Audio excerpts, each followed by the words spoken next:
Hi everyone, அஸ்ஸலாமு அலைக்கும். Welcome back to another video. எல்லோரும் எப்படி இருக்கீங்க? அல்ஹம்துலில்லாஹ் நானுமே நல்லா இருக்கேன். இன்றைக்கி ஒரு சிம்பிளான சூப்பரான ரெசிபியோடு தான் நான் வந்திருக்கேன். ஈவினிங் ஸ்நாக்ஸுக்கு ஒரு 15 மினிட்ஸில் ரெடி பண்ணக்கூடியது. நோன்பு காலங்களில் கண்டிப்பாக இஃப்தாருக்கு இதை ஒரு வாட்டி ட்ரை பண்ணி பாருங்கள்.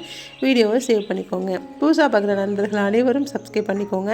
பக்கத்தில் இருக்கிற பெல் ஐக்கானையும் கிளிக் பண்ணிக்கோங்க. அப்போ தான் நான் போடுற அடுத்தடுத்த வீடியோஸ் எல்லாமே உங்களுக்கு நோட்டிஃபிகேஷனில் காட்டும். நிறைய பேர் சப்ஸ்கிரைப் பண்ணாமல் பார்த்துட்ருக்கீங்க. கண்டிப்பாக சப்ஸ்கிரைப் பண்ணி சப்போர்ட் பண்ணுங்கள்.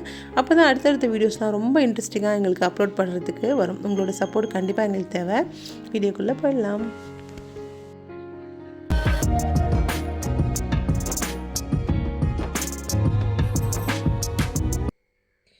இன்றைக்கி நான் உங்களுக்கு என்ன செஞ்சு காட்ட போகிறேன்னா, மங்களூர் போண்டா ரெசிபி தான் செஞ்சு காட்ட போகிறேன். இது ரொம்ப ஈஸியாகவும் சிம்பிளாகவும் இருக்கும். சீக்கிரமாகவே நம்ம அதை செஞ்சிடலாம். அதுக்கு என்னென்ன பொருட்கள் தேவை அப்படிங்கிறதையும் சொல்கிறேன். வீடியோவை ஸ்கிப் பண்ணாமல் ஃபுல்லாக பாருங்கள். நான் 1/2 கப் தயிர் எடுத்து நல்லா பீட் பண்ணி வச்சுருக்கேன். கெட்டி இல்லாமல் பீட் பண்ணிக்கோங்க. அது கூட 2 கப் மைதா மாவு எடுத்திருக்கேன். இதில் மைதா மாவில் தான் இந்த ரெசிபி செய்வாங்க. அது கூட 1 டேபிள் ஸ்பூன் உப்பு, 1 டேபிள் ஸ்பூன் பேக்கிங் சோடா உப்பு இருக்கு இல்லையா, அதை ஆட் பண்ணிக்கோங்க. எல்லாத்தையும் நல்லா கலந்துட்டு பீட் பண்ணி வச்சுருக்கிற தயிரை அந்த மைதா மாவு கூட ஆட் பண்ணிக்கோங்க. இரண்டையுமே நல்லா கை வச்சு நல்லா கலந்து விட்டுக்கோங்க. தேவையான அளவு தண்ணி சேர்த்துக்கோங்க. தண்ணி நிறைய சேர்க்கக்கூடாது. நம்ம கொஞ்சம் கொஞ்சமாக சேர்த்து வடை போடுற அளவுக்கு, போண்டா கரெக்டாக விழுற அளவுக்கு நீங்கள் தண்ணி ஊற்றினாலே போதும். இந்த அளவுக்கு மாவு கன்சிஸ்டன்சியில் இருக்கணும். மாவு நம்ம பர்ஃபெக்டாக வரத்துக்கு இந்த பீட் பண்ணுறது ரொம்ப முக்கியம். அதனால் தயிரையும் மாவையும் நல்லா பீட் பண்ணிக்கோங்க. அதுக்கப்புறமா 1 டேபிள் ஸ்பூன் அளவுக்கு ஜீரகம் எடுத்திருக்கேன். அது கூட சேர்ந்து பொடியாக கட் பண்ண பச்சை மிளகா, மல்லி இலை, அப்புறம் வெங்காயம், இஞ்சி, கருவேப்பிலை, இது எல்லாமே சின்ன சின்னதாக கட் பண்ணி சேர்த்துருக்கேன். இந்த ரெசிபிக்கு வெங்காயம் சேர்க்க மாட்டாங்க, ஆனால் வெங்காயம் சேர்த்தா நல்லா இருந்துச்சு, அதனால் நான் சேர்த்துருக்கேன். வெங்காயம் ஆப்ஷனல் தான். அதை விட்டுட்டு ஜீரகம், மல்லி இலை, பச்சை மிளகா, மற்றது எல்லாமே நேச்சுரலாகவே சேர்ப்பாங்க. வெங்காயம் சேர்க்கும்போது அதோட டேஸ்ட் நல்லாயிருக்கும் அப்படிங்கிறதுனால நான் சேர்த்துருக்கேன். உங்களுக்கு பிடிக்கலைன்னா நீங்கள் ஸ்கிப் பண்ணிக்கலாம். அவ்வளோதான். இது நல்லாமே நான் கையால் பீட் பண்ணிவிட்டு இதை ஒரு 15 நிமிஷம் நல்லா ஊற வச்சிடலாம். அந்த ஊற கேப்பில் நம்ம சூப்பரான ஒரு சட்னி ரெடி பண்ணிக்கலாம். அதுக்கு நான் ஒரு 1/2 கப் தேங்காய் எடுத்திருக்கேன். இது 1/2 மூடி தேங்காய். அது கூட 1/2 கப் அளவுக்கு பொட்டுக்கடலை. நான் மல்லி இலைகளோட வேற மண் போக நல்லா அரைச்சி வச்சுருக்கேன். அதில் பயங்கரமான ஃப்ளேவர் இருக்கும். கண்டிப்பாக ட்ரை பண்ணுங்கள். அந்த மல்லி இலையோட காம்பு, 2 பச்சை மிளகா, 1 துண்டு இஞ்சி, எல்லாத்தையும் சேர்த்து கொஞ்சமாக தண்ணி கலந்து நல்ல பேஸ்ட்டாக அரைச்சிக்கோங்க.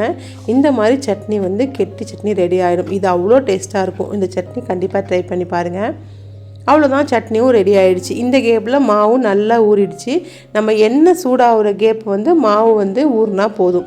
அந்த அளவுக்கு ஊறினாலே போதும். மாவு பாருங்களேன் எந்த அளவுக்கு ஸ்டிக்கி கன்சிஸ்டன்சியில் இருக்குன்னு. இந்த மாதிரி இருந்தாலே போண்டா நல்லா சாஃப்டாக வரும்.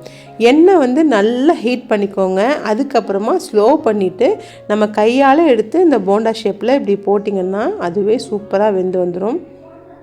அவ்வளோதான். இந்த ரெசிபி ரொம்ப சிம்பிளாக இருக்கும். நீங்கள் ஈஸியாக பண்ணிடலாம். நம்ம 15 நிமிஷத்துக்குள்ளேயே இந்த ரெசிபி பண்ணிடலாம். எல்லா இன்க்ரீடியன்ட்ஸும் வீட்டில் இருக்கிறது தான். ஸோ கண்டிப்பாக ட்ரை பண்ணி பாருங்கள். டேஸ்ட்டும் அல்டிமேட்டாக இருக்கும். மற்ற போண்டாவை விட இந்த போண்டா நல்லா சாஃப்டாக இருக்கும். அட் த சேம் டைம் டேஸ்ட்டும் ரொம்பவே நல்லாயிருக்கும். கண்டிப்பாக ட்ரை பண்ணி பாருங்கள். எப்படி இருந்துச்சு அப்படிங்கிற உங்கள் ஃபீட்பேக்கை என் கூட கண்டிப்பாக ஷேர் பண்ணிக்கோங்க.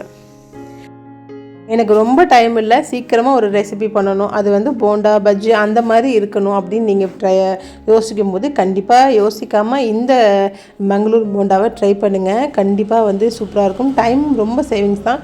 நீங்கள் கம்மி இன்க்ரீடியன்ட்ஸ் போட்டாலே போதும். வெங்காயம்லாம் கூட சமயத்தில் கட் பண்ணி போடணும்னு அவசியம் இல்லை.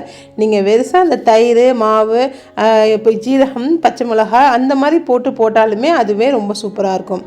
கண்டிப்பாக நீங்கள் ட்ரை பண்ணி பாருங்கள்.